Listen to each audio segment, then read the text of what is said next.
and welcome to Au Pair in America. My name is Jody Landon, and I'm a trainer with the orientation program in the United States. I look forward to meeting you when you arrive for your orientation in America. But before you leave and before you come to us to spend your year, I would like you to take some time to think about the kinds of responsibilities that will be yours during this year. Your family is trusting you with their children. They are expecting that during the time that they are away from the house and you are in charge of the children, that you will keep them safe and happy and well cared for. That is really a lot of responsibility. This video is designed to give you some of the issues and concerns of American families, to give you some ideas about safety and child care for American children. Some of what you see here may indeed sound very familiar to you. Other ideas may be new. It is up to you to think about the kinds of child care that you will be doing and how you can meet the needs of both your American family and the children that you are caring for. As you watch this video, you will notice that it is really targeted toward parents. And while we all know that you're not a parent, we certainly also know that your host family has placed upon you the responsibility of parenting during the time that they are not in the home. It will be your job to make sure that the children are safe from harm. It will be your job to make sure that if illness occurs, that you will provide for the children the kinds of help that may be needed. It is also your job to make sure that the day is a productive one with the children. That really means that you, for a period of time each week in your host family's home, will be functioning as a parent. So perhaps it's time to begin to think of yourself somewhat in that way. I also think you will notice as you watch this video that it is targeted toward young children, infants and small children. And you may be thinking to yourself, you know, the kids in my family, they're a little bit older. I'm not sure this is meaningful for me. Remember that ideas about child care and safety are universal for all of us. That what may apply to a small child will also be important in the safety and care of an older child or a pre-teenager. So I believe that you will find that much of the information you hear here will be very useful to you, no matter what age child you're caring for. Finally, know that as you arrive at orientation, we will be talking again about all of the issues and concerns that American families have. Take some time now, as you're packing your suitcase, as you're saying goodbye to your family and friends, as you're readying yourself to come to America. Take some time now in your own mind to get yourself ready for the real responsibility that lies ahead. It certainly will be a year filled with adventure and fun, but it will also be a year filled with great responsibility for the safe care of your children. I look forward to seeing you in the United States. Travel safely to us, and I'll see you when you get here.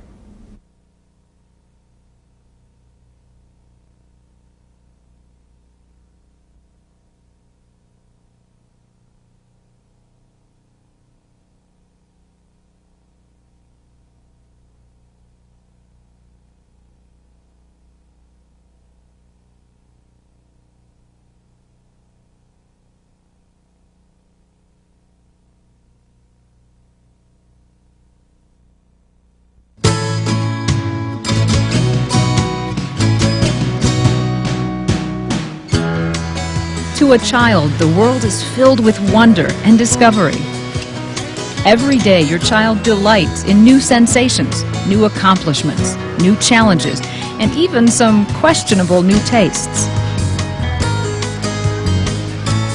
As the parent of an infant or toddler, you want to keep your child safe and happy without hampering his curiosity. It's a fine line, balancing her natural tendency to explore with your need to protect her safety. While every child will get bumps and bruises, you need to know when to recognize and treat more serious injuries if they occur. Because young children's bodies are developing rapidly, and because of their small size, infants and toddlers have different medical needs than older children and adults. The purpose of this videotape is to help you prevent major accidents and prepare you should one happen. Your actions during those first few moments after a serious injury are critical. Just knowing who to call and what to do until help arrives could save your child's life.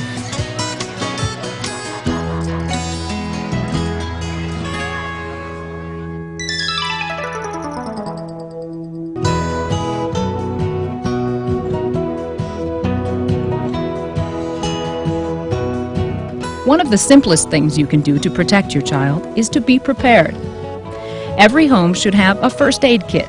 Make sure it's always stocked with bandages, a roll of gauze, tape, tweezers, scissors, a small suction bulb, antibiotic ointment, a thermometer, and other items your doctor may suggest. Everyone in the household should know where the first aid kit is, including babysitters. Stow the kit out of your child's reach, but in a convenient place where you can still get to it quickly. It's also a good idea to store a first aid kit in each of your cars, just in case.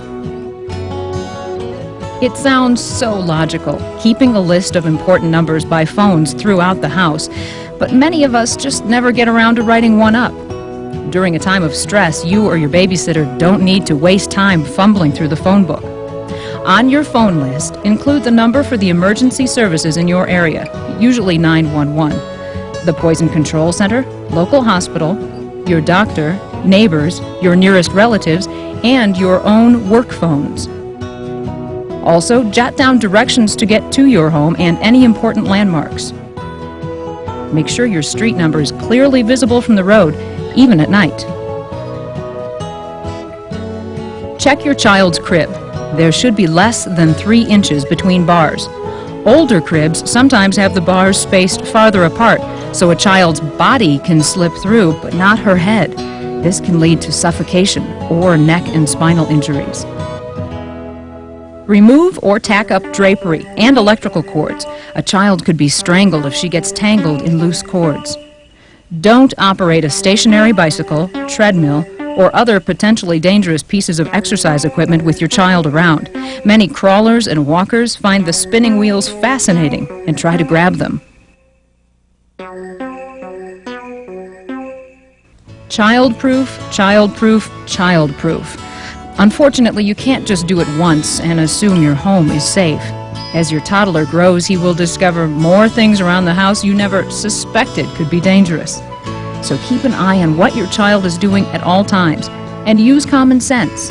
If you think the situation might be dangerous, it probably is.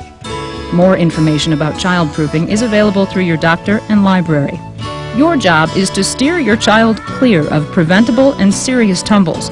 Falls are the most frequent cause of injury to children under 6. Guard against falls by securely blocking all stairs. And avoid the accordion-type gate with wide gaps at the top, which can catch a child's head. Keep toys and other objects off of the stairs to prevent tripping. And don't assume your child is out of danger when he's strapped in a walker. A tumble down the stairs in a walker can easily result in a serious injury. This reason and developmental issues have led many pediatricians to discourage the use of walkers. Windows are another consideration, especially on upper floors. A screen might pop out if a child pushes against it. Be careful of children bouncing on couches, beds, or climbing on tables near open windows. To be doubly safe, install burglar locks on your windows, which limit the openings to just about 4 or 5 inches. The best way to keep your child from being burned is to think ahead and stay alert. You only need to be distracted for a moment, and a child can grab a cup of hot coffee or a pot handle. So, while you're in the kitchen, get into the habit of cooking on the back burners of your stove, and turn any handles inward. Keep cups of hot liquid well out of reach. And when you're cooking outside, keep an eye on your child. Touching barbecue grills are a major cause of serious burns. Fire-starting liquids should be kept out of your child's reach. As with so many injuries, electrical shock can often be avoided through childproofing. Cover your unused outlets with tight-fitting child-proof plugs to prevent your child from sticking her fingers or other objects into outlets. Make sure you tuck the cords under baseboards so your child won't be tempted to chew on them. Improvise when it comes to hiding cords. Use furniture to block a child's access. The extra effort will keep your child safe from an electrical shock that could cause anything from a minor burn to a serious respiratory problem. Make sure the electrical cord of your iron is out of reach, whether it's plugged in or not. Check the temperature on your hot water heater. It should be at about 120 degrees Fahrenheit or 45 degrees Celsius. Water this temperature can take a good 5 minutes to scald, while water just 20 degrees hotter will burn in only 6 seconds. If you smoke, you probably know how it affects your health. New research has also proven that passive smoking, that's just being around a lit cigarette, can also be detrimental to overall health. It may cause or aggravate asthma, bronchitis, and lung cancer. So if you must smoke, don't do it around your kids. There are other reasons not to smoke in the presence of young children. A child may be tempted to grab a lit cigarette from your mouth or hand. An unattended butt left in an ashtray may look like an interesting new toy. And just because it's out doesn't mean it's safe. The amount of nicotine contained in a used cigarette butt can kill a child. Plus, a discarded filter can swell in a child's throat and choke her.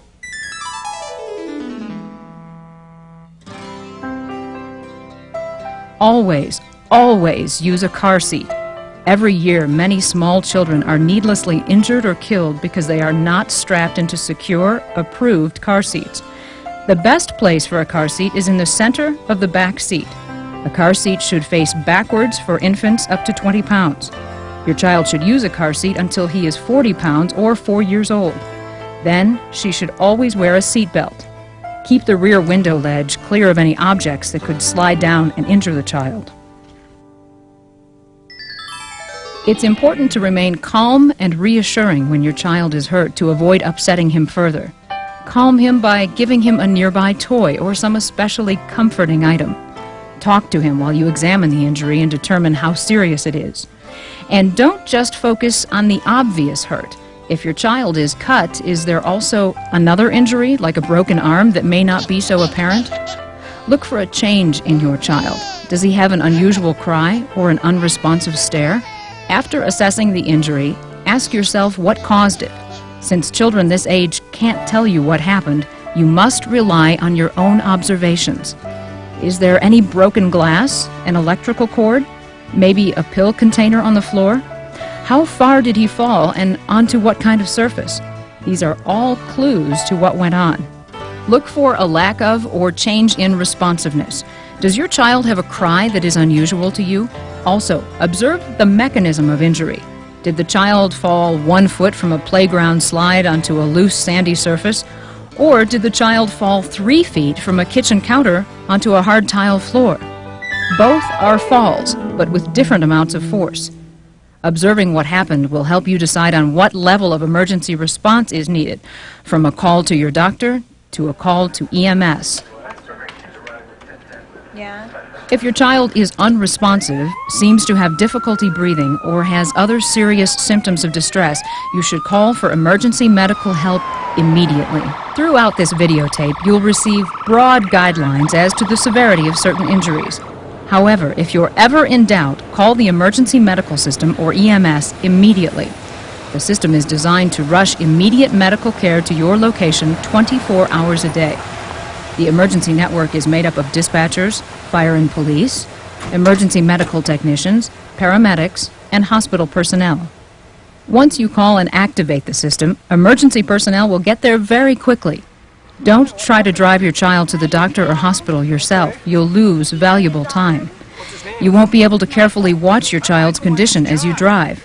And you may further injure your child by moving him to the car.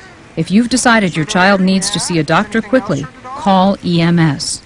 In most areas, the emergency number is 911.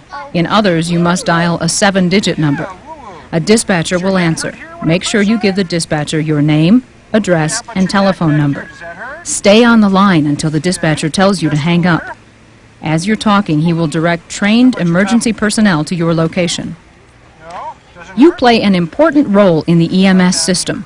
While help is en route, give the dispatcher information about the accident. This will help emergency personnel act quickly when they arrive. The immediate care you give your child could influence the outcome of his condition. Keeping your child calm and, if necessary, controlling bleeding or immobilizing could prevent further injury. Don't be surprised if you see a firefighter or police officer before an ambulance arrives. Many fire and police personnel are trained emergency medical technicians. They may be closer at the time of your child's injury. Sure, that's a good idea. Well, I think his arms, it's real hard to tell. There's no way we can tell unless we get an x-ray. In a matter of minutes, medical personnel and emergency equipment will be on the scene. They'll begin treating your child right away.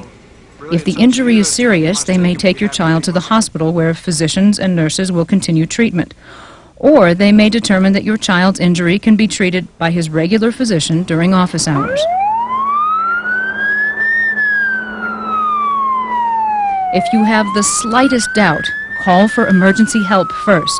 Emergency personnel would rather handle a false alarm than arrive too late. Remember, your actions could significantly affect the outcome. Review this videotape every few months and ask your doctor any questions you may have. Investigate first aid courses in your community where you can develop hands-on skills. Pets, given their size and strength, can easily overpower a child when playing. And an otherwise friendly, docile pet can feel threatened by a child. Teach your pets that children come first, so they will develop a submissive relationship to your child. And if your pet displays continued aggression toward the child, find your pet a new home. No pet is more important than your child's safety. Make sure you keep all dog and cat dishes out of your child's reach. She could easily choke on the food.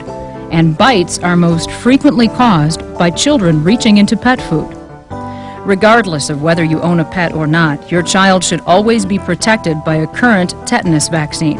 If you've kept up your child's immunization, she should be fine because the DPT vaccine includes tetanus. Teach your child to use caution with unfamiliar dogs, cats, and wild animals. If your child is bitten by an animal, comfort her while you assess the severity of the bite. Make sure there are no other injuries. First, rinse the wound. If it's bleeding, apply direct pressure with a sterile dressing. If your child gets a scratch from a pet, cleanse the scratch thoroughly. Apply antibiotic ointment and cover it with a bandage. Most minor scratches can be treated at home.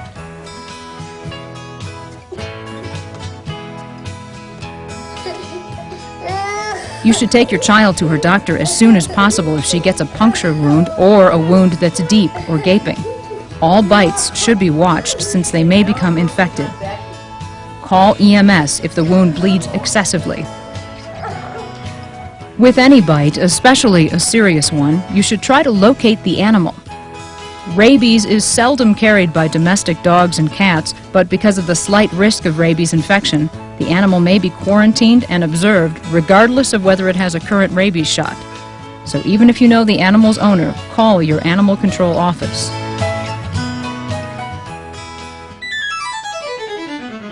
If your child is stung by a bee or wasp, stay calm and take appropriate action. Rinse the sting.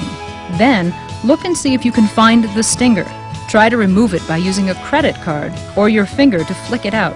Don't squeeze with your fingers or tweezers to pull out the stinger. You could squeeze more venom into the site.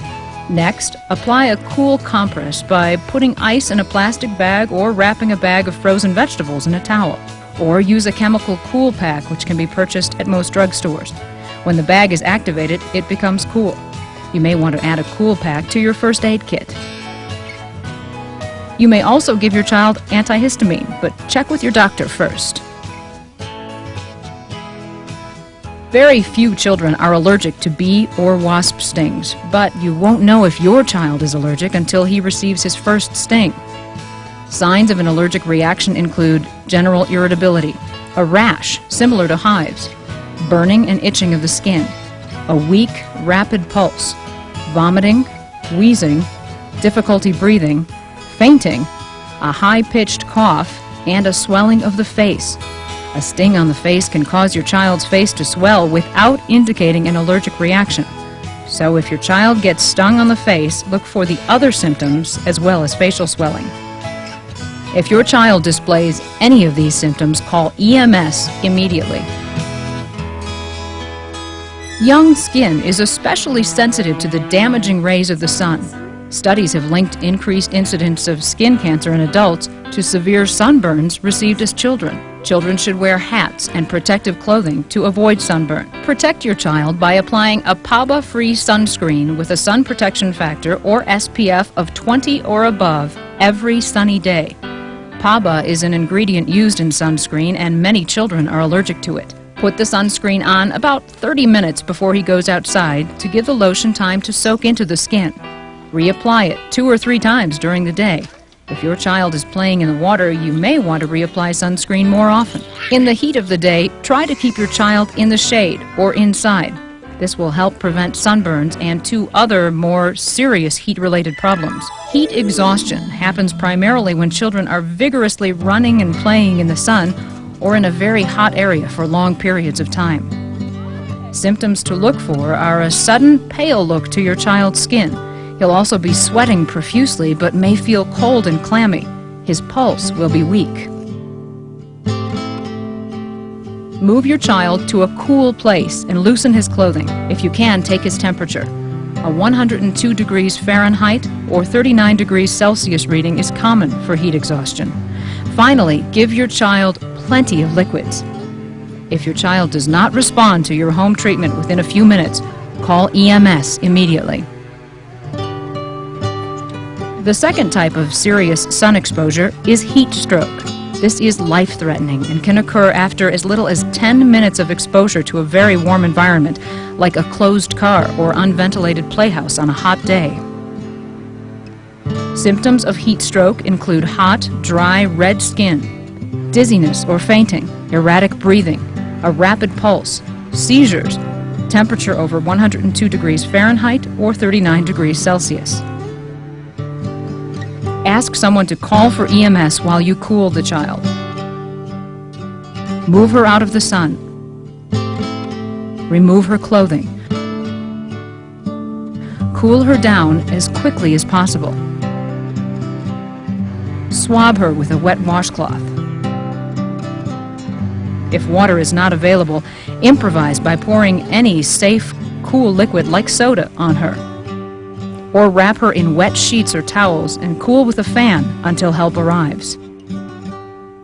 Just as heat and prolonged exposure to the sun may cause problems for your child, so can the cold of winter. To keep your child comfortable and warm, dress her in layers of cotton and wool clothing. Pay special attention to her head, hands, and feet, since these areas lose heat quickly. And if your child gets wet, change her clothes right away. On especially cold days, take your child inside often to warm up. Don't assume that since you're not cold, she isn't.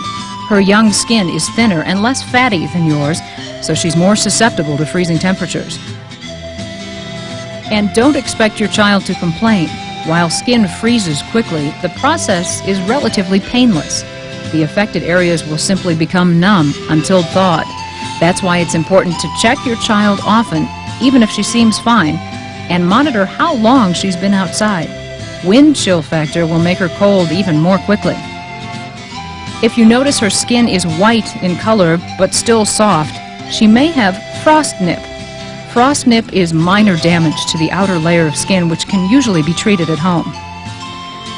If you notice these symptoms on your child, do not rub the skin. This could damage the frozen tissue. Instead, gently warm the affected areas by immersing in warm water. If you're outside, use the heat of your body to warm your child.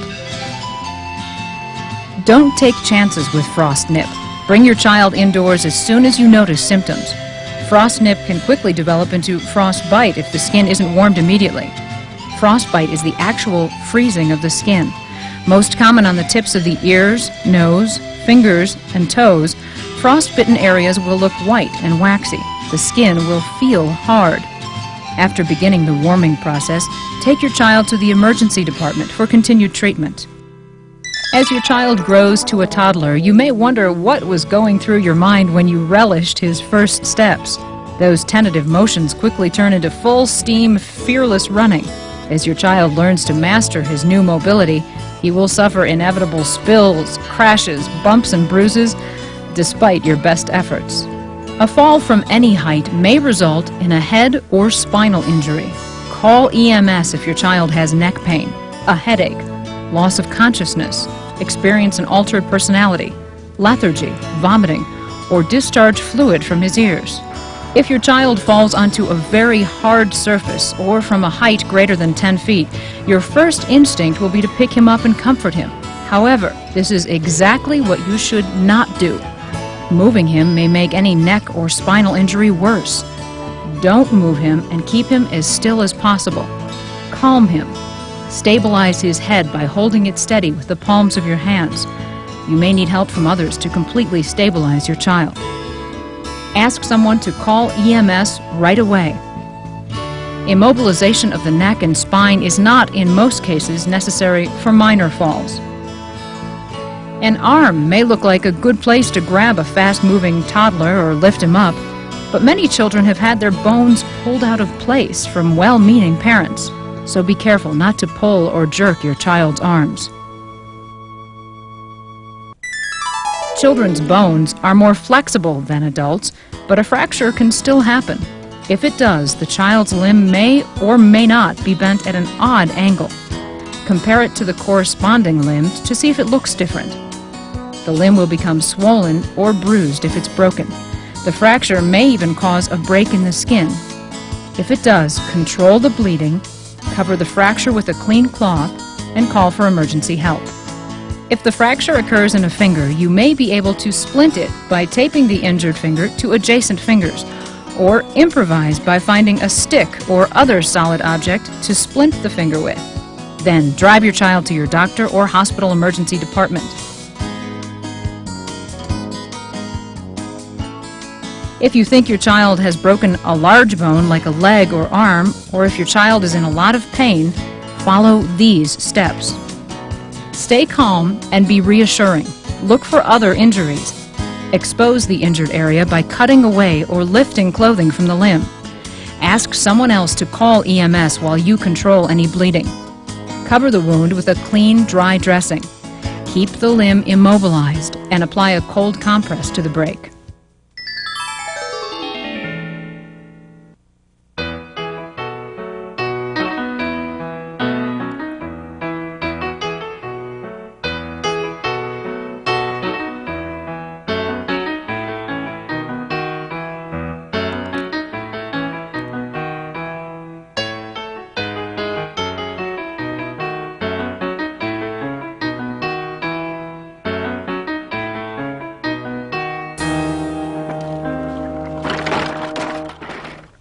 The head and face tend to bleed more than other areas of the body because there are a lot of blood vessels and arteries close to the surface of the skin in those areas. Many relatively minor cuts on the head and face look a lot worse than they really are. Face cuts also heal quickly because of this high blood flow. If your child takes a minor bump on his forehead, you'll probably see quite a bit of swelling. This is normal because the forehead has 5 layers of loose tissue. Apply a cold compress to the bump and swelling should go down. Call your doctor if the swelling does not decrease.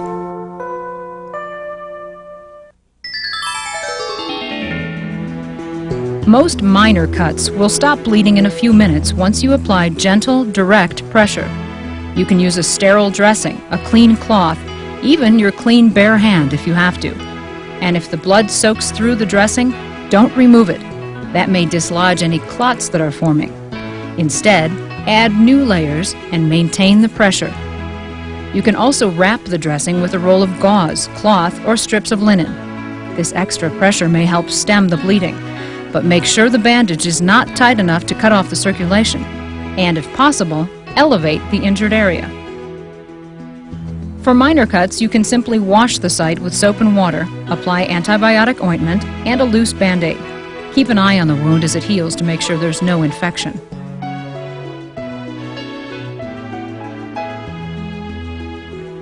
Call EMS if the cut is deep, if the child has lost a lot of blood, or if the bleeding does not stop within a few minutes, or if your child goes into shock. Shock usually happens when a child has lost a lot of blood, but it can occur after any major trauma. Shock is a condition where the vital organs are deprived of an adequate oxygen supply. Signs to look for include pale, cool, and clammy skin, a weak, rapid pulse, indications that your child doesn't look or feel good, lethargy, and a blue tint to the lips, tongue, and earlobes. Take immediate action by first covering the child to keep him warm. Elevate his feet. Then call for EMS. If your child is burned by a cigarette or any other hot item, rinse the area with cold water. This will decrease the pain and stop the burn from going deeper into the tissue and clean the burn. Never apply ice directly to a burn because it may cause the skin to freeze. Forget about the old remedy of putting butter on a burn. It won't relieve the pain and it may increase the potential for infection. Continue to keep the burn cool by covering it with a wet washcloth. You can give your child acetaminophen or children's Tylenol for pain. Treat the burn with antibiotic ointment and a dry dressing. Do not break blisters. A broken blister can increase the risk of infection. It's important to keep checking the burn even after you've treated it. Because children have very thin skin, a burn that at first looks relatively minor can go deeper into the tissue over time. So while you're treating the burn, figure out just how severe it is. There are 3 degrees of burns. The least serious is a 1st-degree burn. It looks red, like a bad sunburn. A 2nd-degree burn will raise a blister. A 3rd-degree burn will look charred, white, or gray in color and appear dry. This is the most serious type of burn. 1st and 2nd-degree burns can usually be treated at home, depending on the size of the burn area. Let your doctor know if the burn shows signs of infection or slow healing. Call EMS if the burn is larger than your child's hand. This is a substantial area and requires extra care. Call your doctor if your child has been burned on the face, palms of the hands, soles of the feet, or genitalia to determine if your child should be seen by a doctor. Finally, get immediate emergency help for any 3rd-degree burn. Minor burns can usually be treated at home, but always call your doctor if you are in doubt as to the severity of the burn. A minor electrical shock can be treated at home by rinsing the burn under cold water and applying a sterile dressing. Continue to monitor the child because a shock may cause further complications after the initial incident. See your doctor after any electrical shock, even if it's relatively minor. If your child should sustain an electrical shock and is still in contact with the source, do not touch him. Cut off the power first. If you can't find the main switch, use a non-conducting object like a wood broom handle, wood chair, or rubber mat to separate him from the power source. Make sure you examine your child closely. There may be an entrance burn where he first contacted the current and an exit burn on another part of his body where the current grounded out. If you discover 2 burns like this, call EMS immediately, since damage may have occurred internally between the burns. If your child stops breathing and has no heartbeat, begin administering CPR. Instruct someone to call for emergency help and continue CPR until help arrives. It takes a while for young children to comprehend cause and effect. Most toddlers can't imagine how water got into their eyes, even though they're vigorously splashing around in the tub or wading pool. Now, substitute sand, rocks, or pencils for water, and you understand just how serious eye problems can be. If you think your child has something in her eye, examine it for foreign objects. Rinse her eye with lukewarm water, or use a contact lens saline solution to irrigate the eye. If you can still see the object, try to carefully lift it out with a soft cloth or cotton pad. Never use tweezers or any sharp instrument because you may damage the eye. Small children usually aren't very cooperative, so if you can't remove the object, see your physician or the hospital emergency department.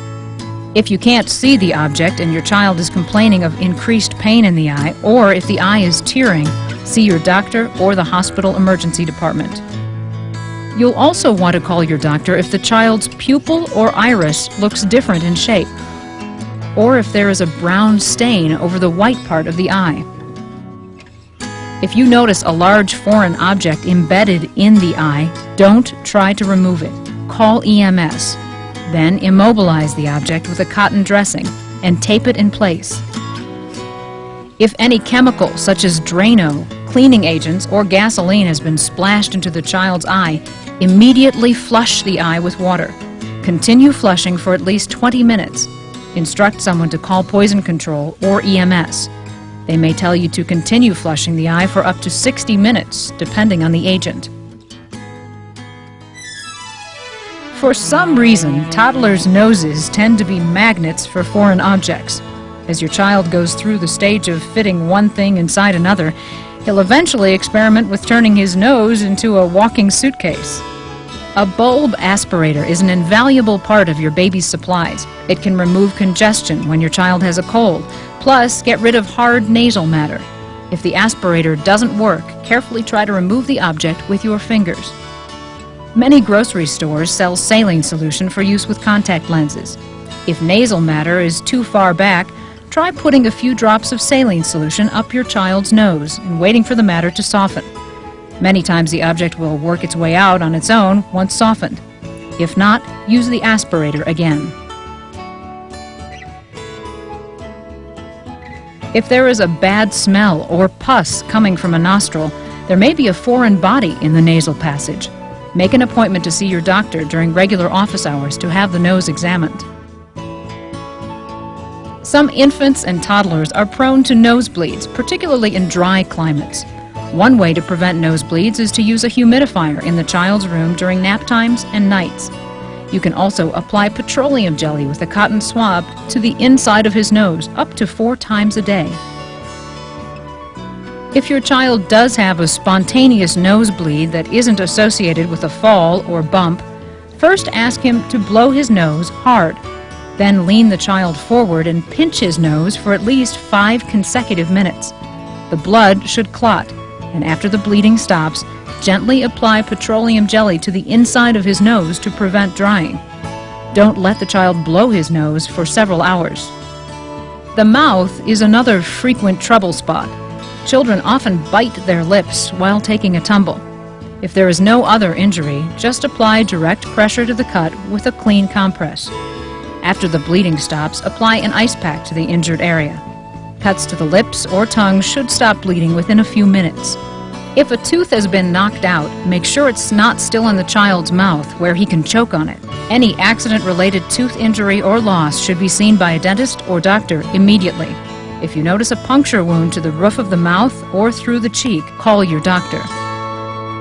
Most children never encounter the serious accidents described in this video, but it's important that you, as a parent, know how to respond in case your child's life is threatened.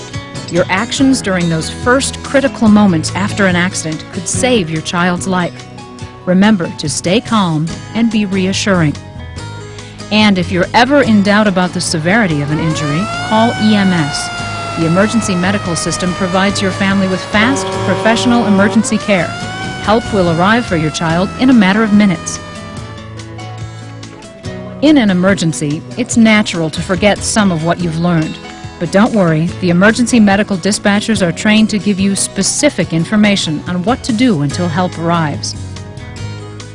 Become familiar with the emergency system in your area, because you are a vital part of making it work correctly. If you have any questions about the system, ask your doctor or your hospital emergency department.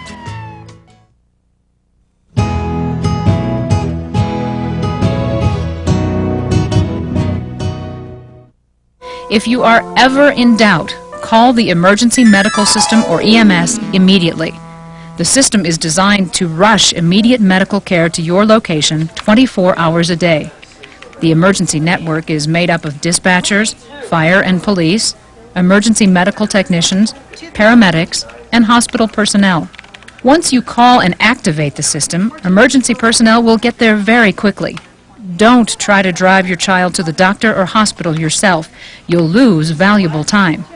You won't be able to carefully watch your child's condition as you drive. What's wrong? My 2-year-old is like going into little convulsions here. Your son's having convulsions? Are you at 4727 Westmore? 4727 Westmore. Okay, how old is your son? 2-year-old. Okay, let me get an ambulance started for you, okay? And I need to ask you some questions. Okay, is he breathing? Huh? Is he breathing? Yes. He is breathing, okay. Yeah, but very erratically. Okay. Tell me if his color changes, please. What's wrong, please? I don't know what to do. I'm scared here. Okay. Is he laying down on his back or his stomach? He's laying down on his back now. Okay. You need to keep him where his head is off to the side so he doesn't choke on anything. I can't see anything in his eyes. Okay. Okay. We do have the fire department and ambulance on the way. The only thing I want you to do is be sure and open the door for him. He should be there just any time now. Over here! Hello, fire department. Yeah. If you've decided your child needs to see a doctor quickly, call EMS. Let me ask you a few questions. In most areas, the emergency number is 911. In others, you must dial a 7-digit number. A dispatcher will answer. Make sure you give the dispatcher your name, address, and telephone number. Stay on the line until the dispatcher tells you to hang up. As you're talking, she will direct trained emergency personnel to your location. Don't be surprised if you see a firefighter or police officer before an ambulance. Many fire and police officers are also trained emergency medical technicians. They may be closer to your location than the ambulance at the time of your child's illness. While you're waiting for help to arrive, you should give your child immediate care. In a matter of minutes, medical personnel and emergency equipment will be on the scene. They'll begin treating your child right away. If the condition is serious, they may take your child to the hospital where physicians and nurses will continue treatment. Or they may determine that your child can be treated by his regular physician during office hours. If you have the slightest doubt, call for emergency help first. Emergency personnel would rather handle a false alarm than arrive too late. Infants and toddlers experiment with their mouths. Anything that can be tasted, licked, or eaten usually ends up between your child's lips. That's why it's especially important to be aware of potentially poisonous substances. It only takes a moment of distraction or a single loose safety latch for your child to swallow a potentially lethal substance.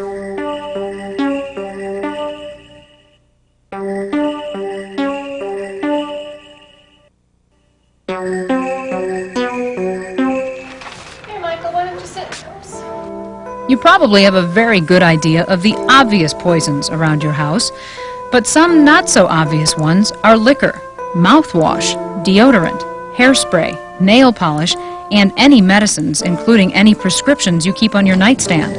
Antifreeze is sweet tasting. Children's chewable vitamins are also a danger.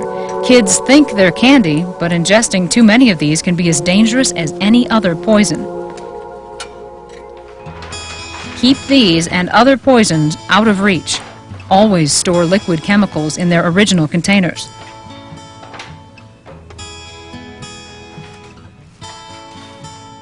Another thing to watch out for is plants. Some are poisonous if eaten. Your local poison control center can give you a list of plants that are considered dangerous. If your child does ingest something you think might be a poison, look for clues as to what and how much she could have ingested. There may be open containers. She might have burns around her mouth and hands. She may be unresponsive. Her breath and clothing may smell strange. She may have diarrhea. Call the Poison Control Center. They will give you specific instructions on what to do. If you don't have the number, call EMS. Bring samples of the poison to the phone so you can describe what your child ingested. Keep her sitting up in case she vomits. Do not induce vomiting or give her syrup of Ipecac unless instructed to do so by an emergency dispatcher, your doctor, or the Poison Control Center. Some chemicals like cleaners, gasoline, and kerosene can do even more damage if the child vomits. A trained dispatcher will instruct you how to treat your child while emergency personnel are en route to your location. They may ask you to give your child milk or several glasses of water.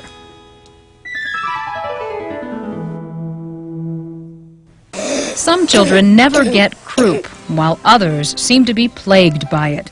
If your child is prone to croup, you should learn how to ease her discomfort. Croup is caused by a viral infection of the upper airway. Croup usually accompanies a cold. Your child will have a noisy, high-pitched breathing that is especially harsh when she breathes in. She'll be hoarse and also have a very tight cough that sounds a bit like a seal barking. The cough and the noisy breathing usually get worse at night. Having trouble breathing can be very frightening for a child. Comfort her. Crying only makes things worse.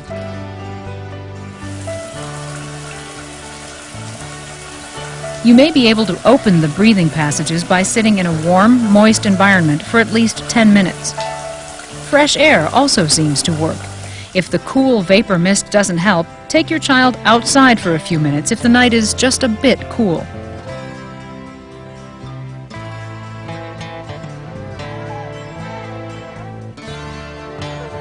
Take your child's temperature if she feels hot. Treat a fever with acetaminophen. As with any cold, place a humidifier in the child's room at night and give her plenty of fluids.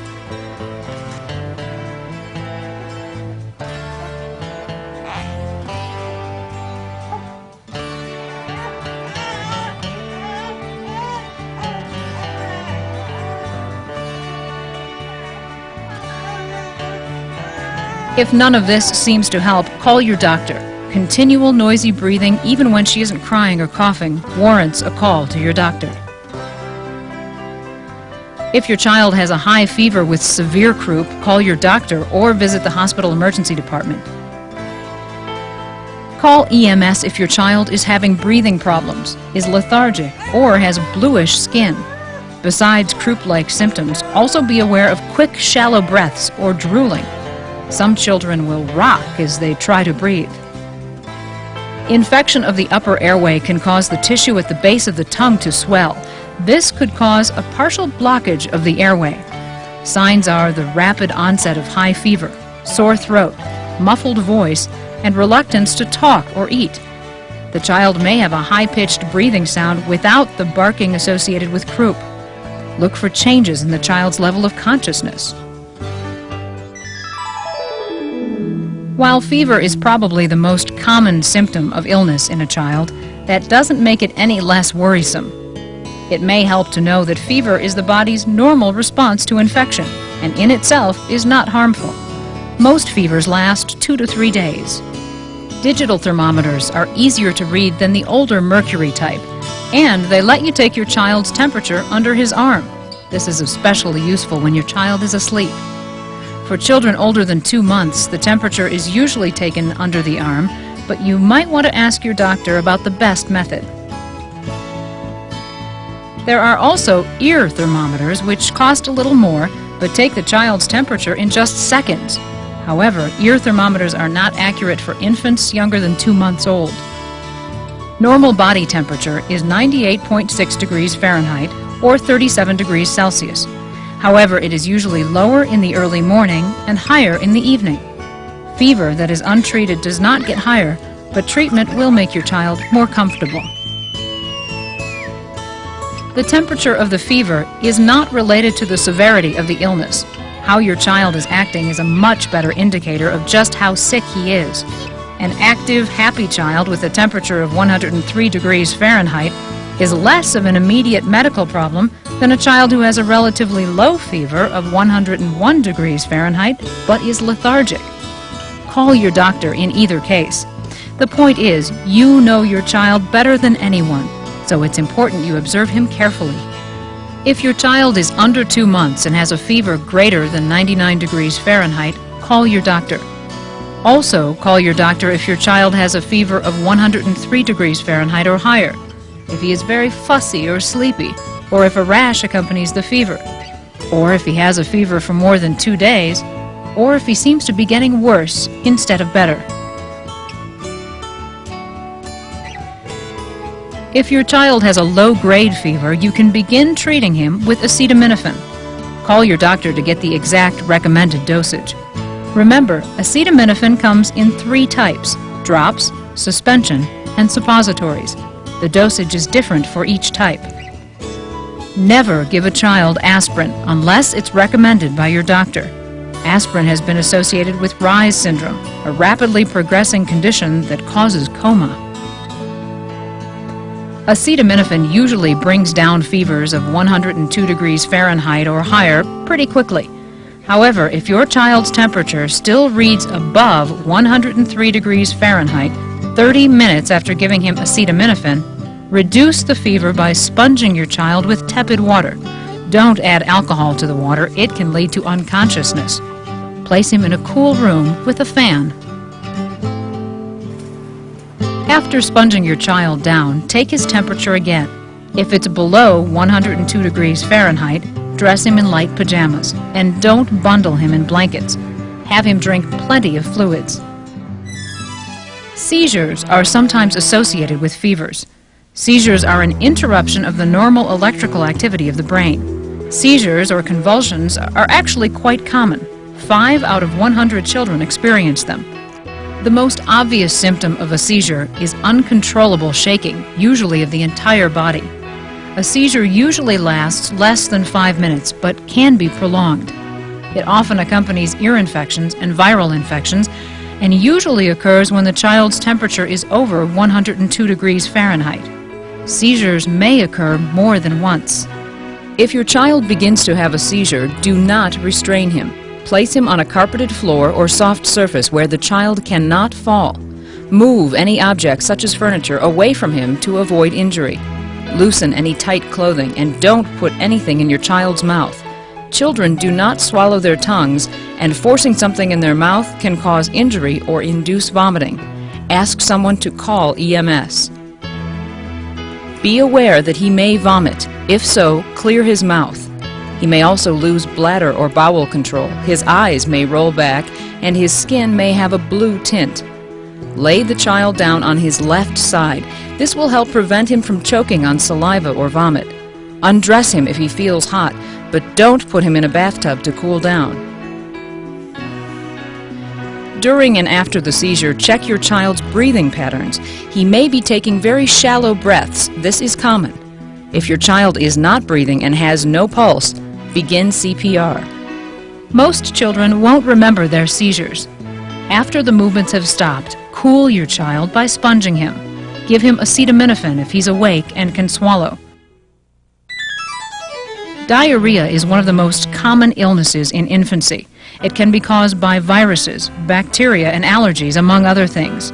It's often accompanied with fever and vomiting. Call your doctor if there is no improvement after 24 hours on a liquid diet. If there are other symptoms such as fever, vomiting, or earache, if there are signs of dehydration, or if there is blood in the stools. There is a smaller volume of water in children that can lead to rapid dehydration, especially if vomiting, diarrhea, and perspiration are present. Dehydration can accompany diarrhea, vomiting, and fever. Small amounts of dark yellow urine, a thick, sticky, dry mouth, no tears when crying, excessive thirst, doughy skin are all warning signals for dehydration. Note how many times you need to change your child's diaper. If you notice you are changing diapers less, this may be a sign of dehydration. If your child is lethargic and has these symptoms, call EMS. To treat dehydration, give your child plenty of liquids. Call your doctor if vomiting is accompanied by fever, dehydration, follows a head injury, is associated with lethargy, occurs with abdominal pain or a distended abdomen, or blood is present in the vomit. The high chair isn't the only place where you should be diligent about your child's dining habits. Children are liable to put the strangest and most dangerous objects in their mouths. Toys with small detachable parts can easily choke a child. Pieces of deflated balloons are particularly attractive to young children. And shiny objects like coins are often swallowed. Jacks and thumbtacks are also problems. Even if your child happens to swallow a foreign object completely and seems to be okay, call her doctor immediately. Try to avoid foods that are likely to get stuck in your child's airway. Foods that are choking culprits include hot dogs, nuts, seeds, gum, hard candy, raw vegetables, popcorn, and grapes. Almost all of the time, he'll be able to clear his airway. If he can still cough forcefully and breathe, encourage him to keep trying to cough it out himself. Do not interfere because you could make things worse. However, you should know how to help him if his coughing becomes ineffective, soundless, or if he loses consciousness. Children's airways are shorter and smaller than adults. It's harder for them to cough out obstructions because the narrowest part of their throat is below the vocal cords. In adults, the narrowest part is above the vocal cords. This difference can increase the risk of choking and breathing problems for infants. If your child is under 1 year old, here's how to clear his airway. Lay the infant face down along your forearm. Support his jaw in your hand. Rest your arm on your thigh or lap for support. Keep his head lower than his body. With the heel of your other hand, give 5 quick, forceful blows between the shoulder blades. Remember to remain calm and do not use excessive force, which may result in broken bones. Turn your infant over using your other hand to support his head and neck so that he is sandwiched between your 2 arms. Turn his face up, still keeping his head lower than his body. Give him 5 quick downward chest compressions with 2 fingers, 1 finger width below his nipple line. The reason you perform this procedure instead of abdominal thrusts is to prevent internal organs from being damaged. If the rescuer's hands are small or the infant is large, these maneuvers may be physically difficult to perform. In this situation, place the infant face up in your lap, keeping the head lower than the body, with the head firmly supported. If you see that the object is visible and loose in your infant's throat, remove it. If you can't see it, don't blindly stick your finger into his mouth. You could push the object further down his throat. In most cases, the object will clear after this sequence. If the object does not clear, continue the back blows and chest compressions until the object is dislodged or the infant becomes unconscious. If the child becomes unconscious, go to the next step. B for breathing. Begin rescue breathing by opening the airway. Do this by gently lifting the infant's chin with one hand while tilting his head back with the other until his nose is pointing straight up in a sniffing position. You may need to reposition the head several times to get the airway open.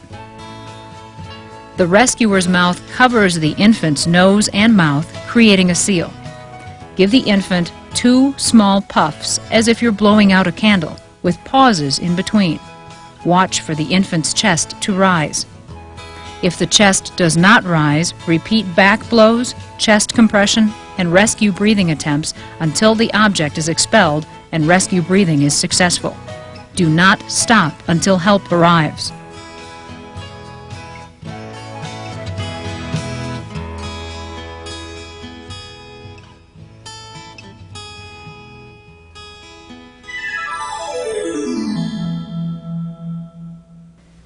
In addition to cases of choking, rescue breathing is also useful in situations when an infant stops breathing but still has a pulse. When this occurs, first try to rouse the infant by rubbing him gently, flicking the bottoms of his feet, and talking to him. Open the airway. Do this by gently lifting the infant's chin with one hand while tilting his head back with the other until the nose is pointing straight up in a sniffing position. This will move his tongue away from his airway. Be careful not to bend the neck too far back or the trachea will kink, like a soda straw, continuing to cut off the airway. Avoid the head tilt if you suspect a spinal injury. After the infant's airway is opened, find out if he is breathing. Look for a rise and fall of his chest and abdomen, and listen for exhaled air. Because an infant's breath has such a small volume, it may help to moisten your cheek so you can feel the infant's breath. If no breathing is detected, place him on his back on a hard surface. Be sure to keep his back in a straight line, firmly supporting his head and neck. Begin rescue breathing. Keeping the head in the sniffing position, cover his mouth and nose with your mouth. Make a tight seal. If you do not see his chest rise, reposition the head. The airway may not be open in this position. It may be necessary to move the infant's head through a range of positions in order to get the airway open. Assess the airway again by tilting the head back and listening, watching, and feeling for a breath. If the infant is not breathing, give him 2 rescue puffs and see if the chest rises. If it does, the airway is open and in the correct position. If the chest does not rise, continue the sequence of repositioning the head until the airway is open. Once you have the airway open and you are getting breaths in, check for a pulse. Feel on the inside of his upper arm.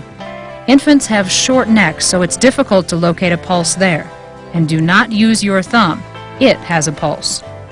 Use your index finger and feel for a pulse for 5 to 10 seconds. Practice finding your infant's pulse before an emergency occurs. Check his pulse after 20 breaths. Your breath has enough oxygen to satisfy the needs of an infant and even an adult in distress. Continue rescue breathing attempts until the infant begins to breathe or help arrives.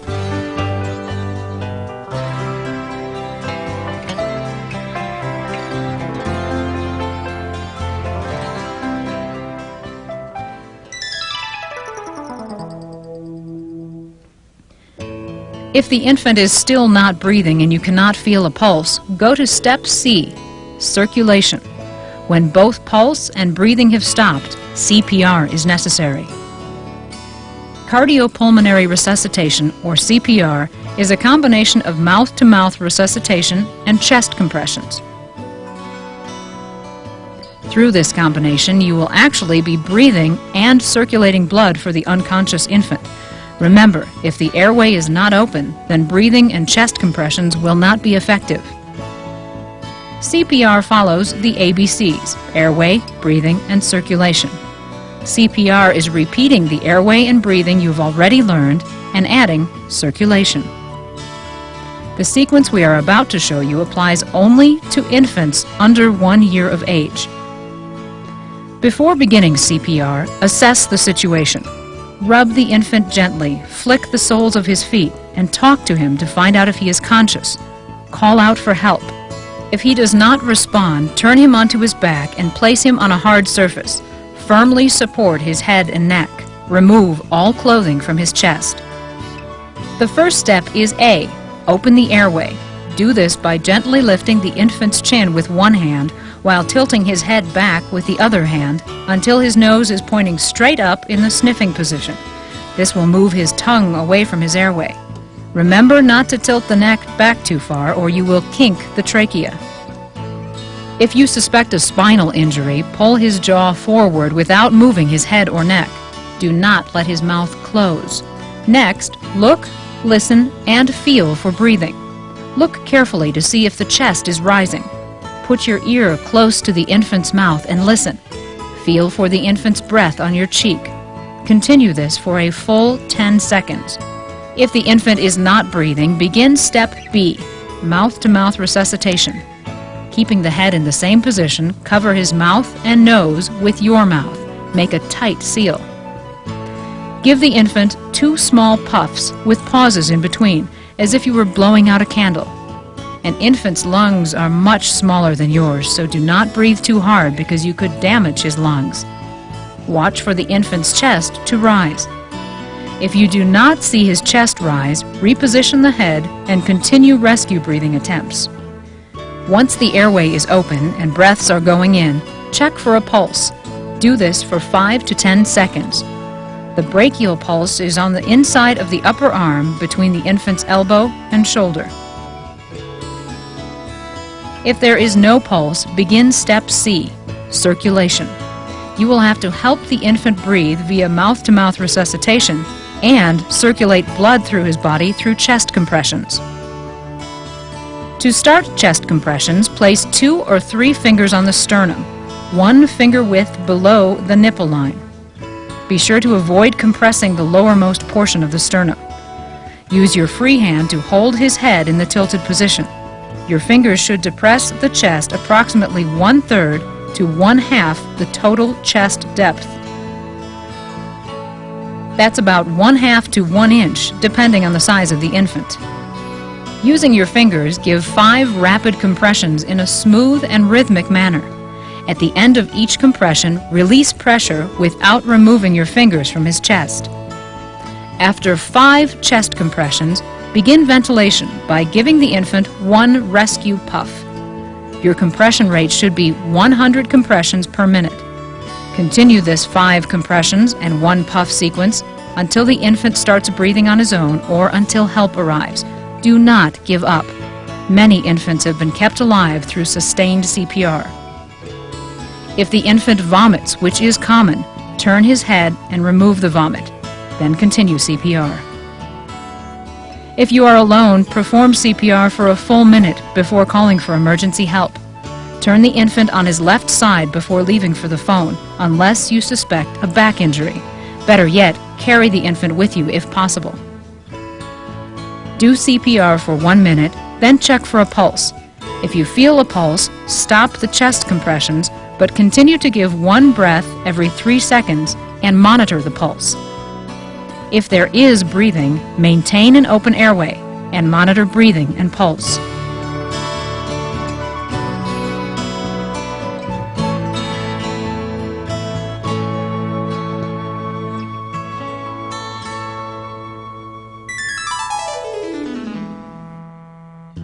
While your toddler will usually be able to clear his airway by coughing, you should know how to intervene just in case.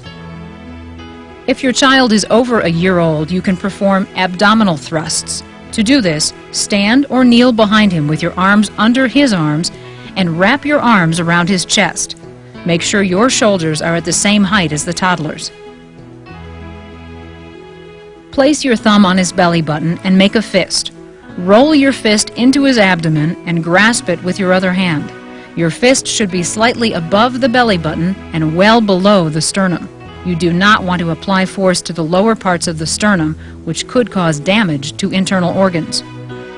Deliver 5 quick thrusts in the inward and upward direction. Each thrust should be a separate and distinct movement. The series should be continued until the object is cleared or the child loses consciousness.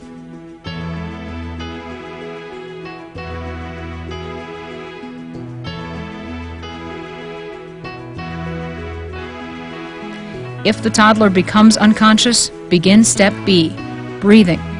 Alternate trying to clear the obstruction and rescue breathing. Lay the toddler down on a flat surface and kneel beside him or straddle his hips. Place the heel of one hand on his abdomen in the midline, slightly above the belly button and well below the rib cage. Place the other hand on top of the first. Press both hands into the abdomen with a quick thrust directed upward in the midline, not to either side of the abdomen. Give a series of 5 thrusts. Each thrust should be a separate and distinct movement. Open the airway by lifting the chin with one hand while tilting the head back with the other. Gently pinch his nostrils with your thumb and index finger. Cover his mouth with yours, making a tight seal. Give him 2 slow breaths with a pause in between. Watch to see that the chest rises. If it does not, reposition the head and attempt rescue breathing again. If the toddler is small, cover his mouth and nose with your mouth. If you see the foreign body, remove it. If you do not, avoid blind finger sweeps of the mouth. You could push the object back into the airway, causing further obstruction. Deliver 5 more abdominal thrusts, open the airway, and attempt rescue breathing. Continue this sequence until breathing starts, the object is expelled, or help arrives.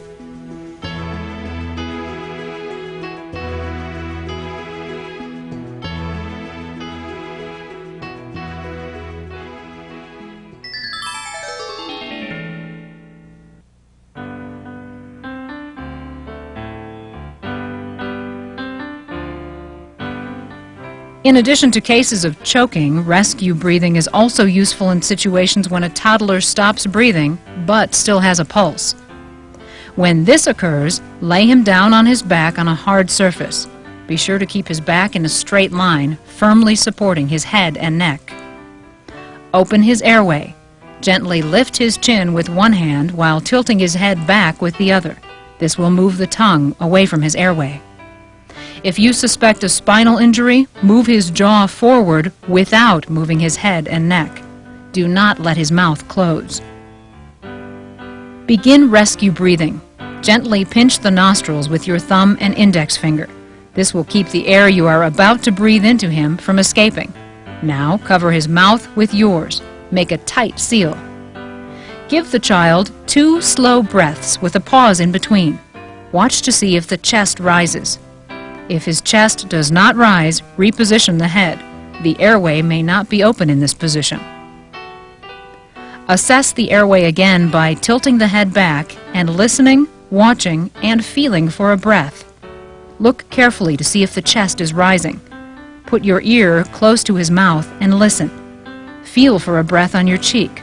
Do this for a full 10 seconds. If the child is still not breathing, give him 2 more breaths and see if his chest rises. If his chest rises, the airway is open and in the correct position. If his chest does not rise, repeat repositioning his head and attempt rescue breathing until the airway is open. Continue rescue breathing attempts until the child begins to breathe or help arrives. If the child is still not breathing but you are able to get breaths in, check for a pulse. First, place 2 fingers between his Adam's apple and the muscle on the side of his neck. Slide your fingers gently into his neck and feel for a pulse. Do this for 5 to 10 seconds. If he does have a pulse, give him 1 breath every 3 seconds. Check his pulse after 20 breaths or 1 minute.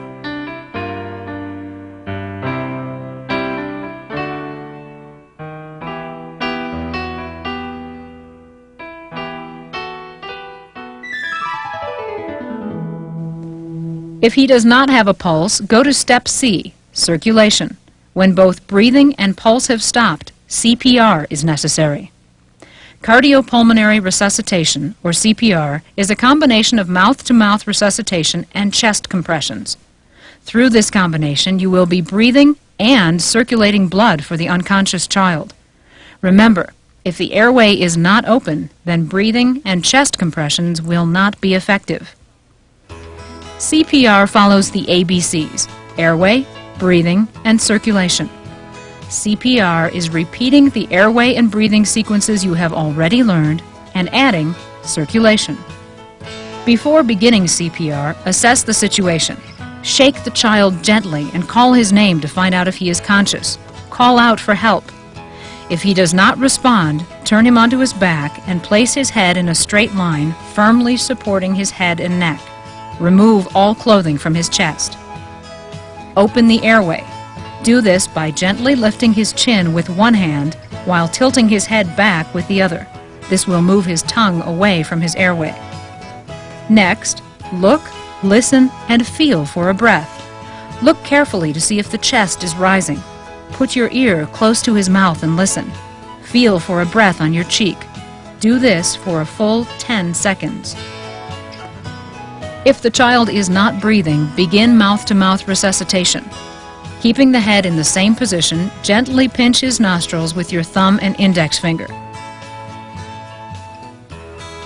This will keep the air you're about to breathe into him from escaping. Now cover his mouth with yours. Make a tight seal. Give the child 2 slow breaths with a pause in between. Watch for the child's chest to rise.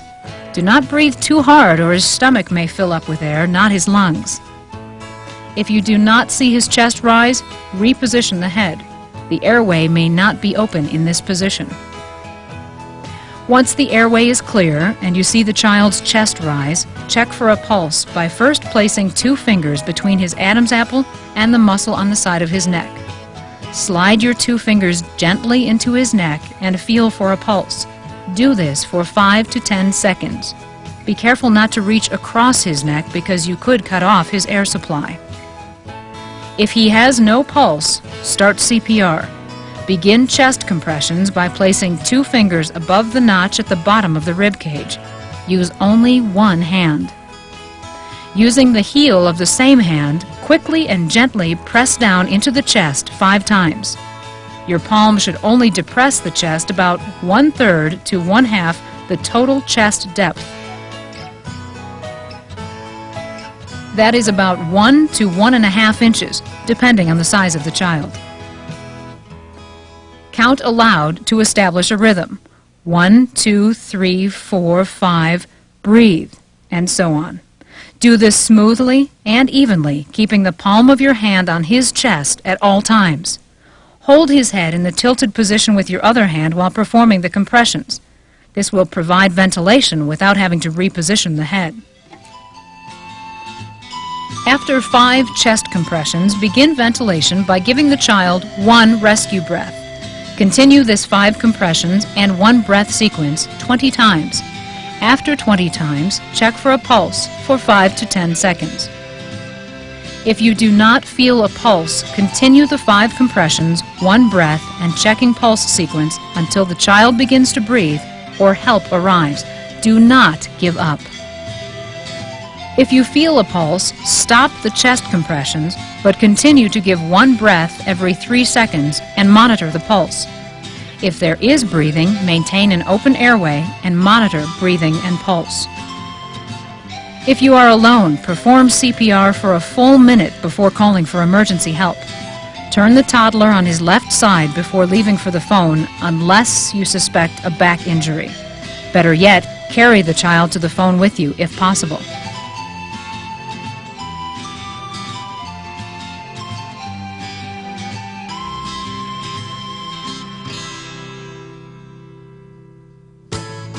Watching this tape does not take the place of attending a CPR class. Nothing can replace the hands-on practice you'll get in a classroom situation. Check with your local American Heart Association or other accredited organizations to find out about attending a CPR class near you. We hope you never have to use the information you just learned in this tape. But if your child does encounter a serious medical emergency, you'll be prepared. You'll know how to respond in those first critical moments. And if you're ever in doubt about the severity of your child's condition, call for EMS right away. They'll be there to help in a matter of minutes. In an emergency, it's natural to forget some of what you've learned. The emergency medical dispatchers are trained to give you specific information on what to do until help arrives. Please watch this videotape every few months. There is a lot to learn here, and you want to keep your skills up to date. Call your doctor with any questions you may have. Thank you for taking the time to watch this very important video on child care and child safety. It was brought to you by Au Pair in America and endorsed by the American Academy of Pediatrics. My name is Joan Barth, and I am a trainer with the Au Pair in America program. We look forward to seeing you in the United States and answering any questions that you may have. Travel well, and we'll see you soon.